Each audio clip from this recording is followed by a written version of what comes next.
The body is raising concern about the process and is calling for clarity. Heidi Giokos explains. Banks continue to provide loans to commercial farmers despite the uncertainty about land reform.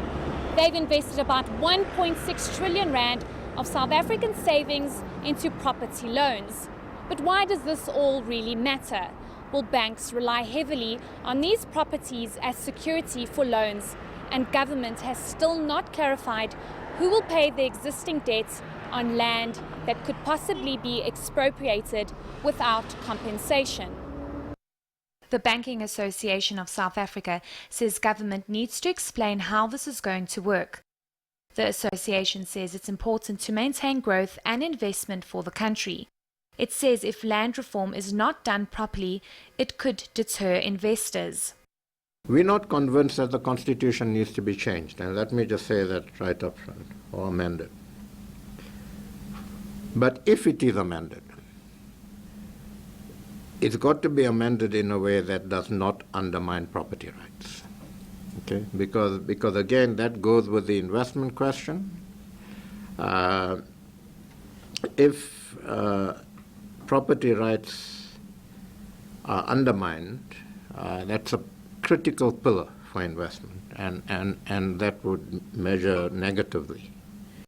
According to a report by Agri-SA, white farmers own at least 3/4 of South African agricultural land. The association says it understands the patterns of land ownership need to be addressed, but proposes that a more clearer process be communicated. It puts the financial sector at serious risk. It puts the agricultural sector at serious risk.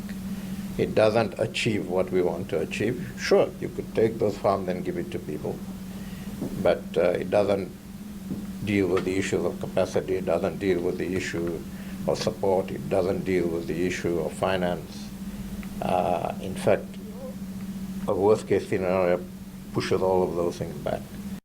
But while clarity lacks when it comes to how land reform will be dealt with, at the moment, the International Monetary Fund has given its full backing to South Africa's land reform plan. Heidi Giokos, Johannesburg. Well, Heidi is here to tell us more about this story. And Heidi, of course, the banking industry is also worried about what's going to happen to land in the suburbs, of course, driven by the statements of the EFF in this regard. Exactly. So we saw the Banking Association coming out and saying that they do support land reform. However, there are major concerns, and one of them being property rights. Now, you must remember that land expropriation without compensation, there is a risk when it comes to land invasion, specifically in urban areas. And we've seen this play out a couple of months ago, specifically, obviously, in South Africa. So this is a major concern, because if you have a piece of land, and this is the land that is being expropriated without compensation, and there's existing debt on that, who is liable for that debt? Is it the person who takes over? Is it the person who had it previously? Or is government liable for that debt? So the Banking Association is saying that this needs to be looked at and it needs to be clarified in order to ensure that we don't have land invasion, specifically in urban areas.